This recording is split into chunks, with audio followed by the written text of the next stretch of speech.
Hello everyone, good day to all of you. We are Group 4 and we're here to present our topic, Supply Chain Management Integration.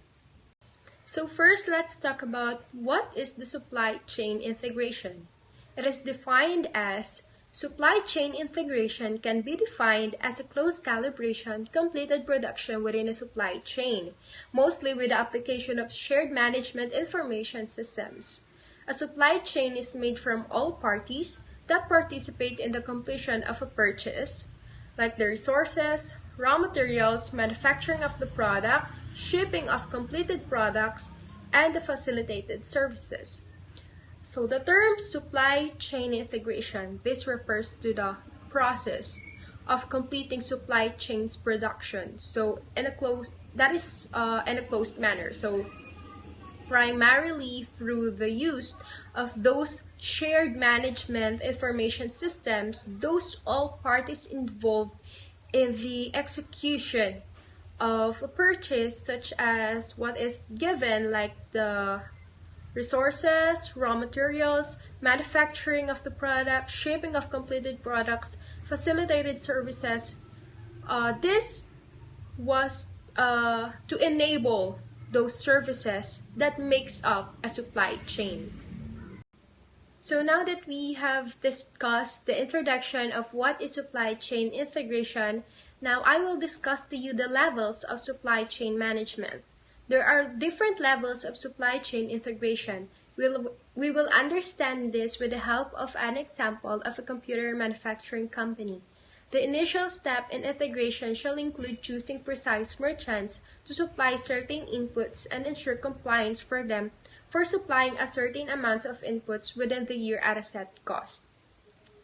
This assures that the company has the appropriate materials required to produce the expected output of computers during the year. In the meanwhile, this computer company may sign a bond with a larger supplier of circuit boards. The bond expects it to deliver a precise quantity at a precise time within a year and fix the price that will be effective during the bond year.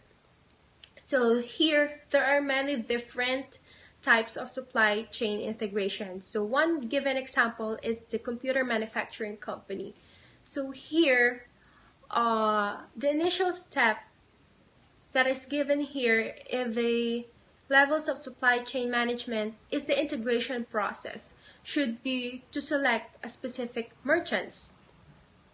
So this guarantees that the company has all the requirements or has all it requires to meet the year's computer manufacturing targets. So between now and the bond year, those computer company may establish an agreement with a large circuit board supplier, so requiring it to supply a certain number of circuit boards at what it is specified times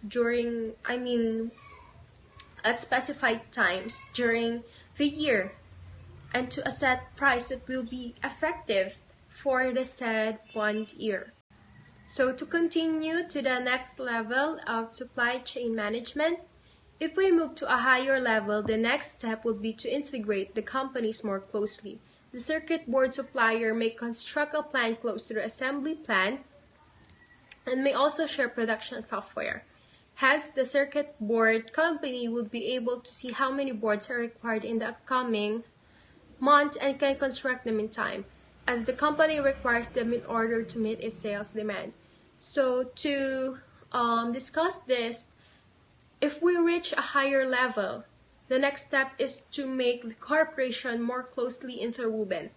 The circuit board manufacturer might build a plant and share manufacturing software close to the assembly site. So as a result of this, it is said that the circuit board manufacturer will be able to predict how many boards will be required in the upcoming month and will be able to meet the sales demand that the company needs in time.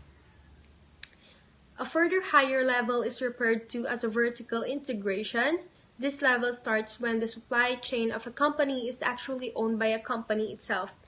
Here, a computer company may buy the circuit board company just to ensure a devoted supply of elements. So, a higher level of integration is known as the vertical integration. So, these levels begin when a company supply chain is truly owned by a company. So, a computer corporation could buy a circuit board company to ensure a dedicated supply of components. Good afternoon. Push system. The production of the items at each required by given schedule planned in advance. In the material control, the issuing of material according to a given schedule for issuing materials to the job order at its start time. In a distribution, a system for replenishing field warehouse inventories where replenishing decision making is centralized. Usually, the manufacturing site on the serve or the central supplies facility. Pull system. The pull-based supply chain is based on demand-driven techniques. The procurements, production, and distribution are demand-driven rather than predictive. This system does not always follow the make-to-order production. For example, Toyota Motors Manufacturing produces products, yet does not religiously produce to order. They follow the supermarket model. According to this model, limited inventory is kept and filled up as it is consumed. In this system, the demand is real and the company responds to the customer's demand. It assists the company in producing the exact amount of product demanded by the client. Basically, in pull system, the total time allotted for the manufacturing of product is not sufficient. The product unit and distribution unit of the company relies on the demand. From this point of view,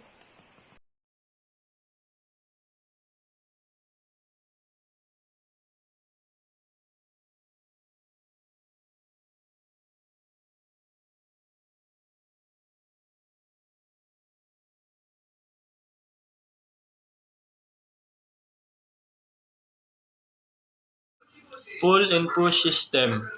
Mostly we find the supply chain as merger of both push and pull system, where the medium between the stages of the push-based and pull-based system is referred as push and pull boundary.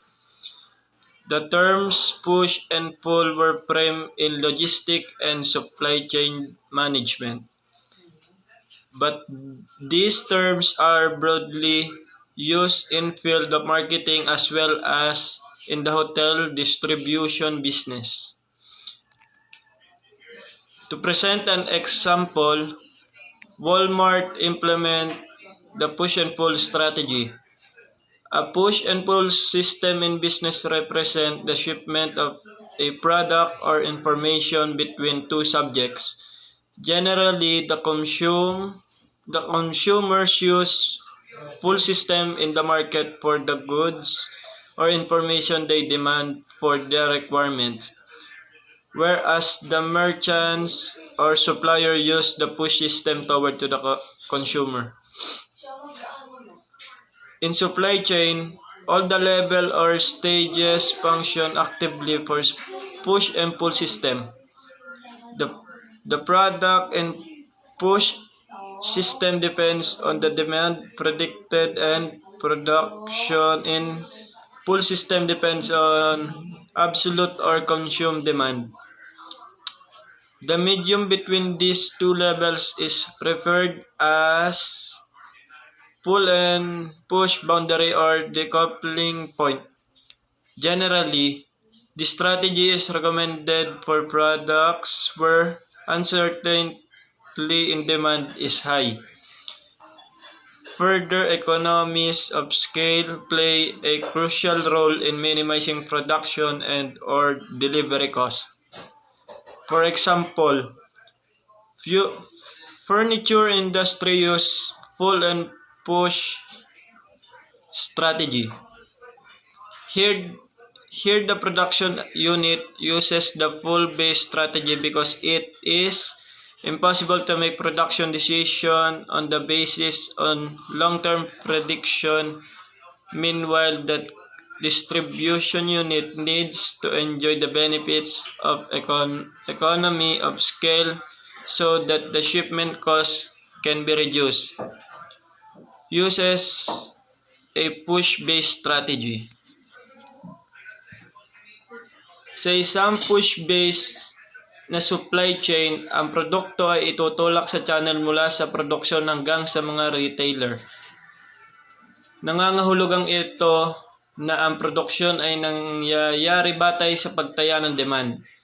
Sa isang pull-based na supply chain, ang pagkuha, produksyon at pamamahagi ay hinihimok ng demand sa halip na batay sa mga hula.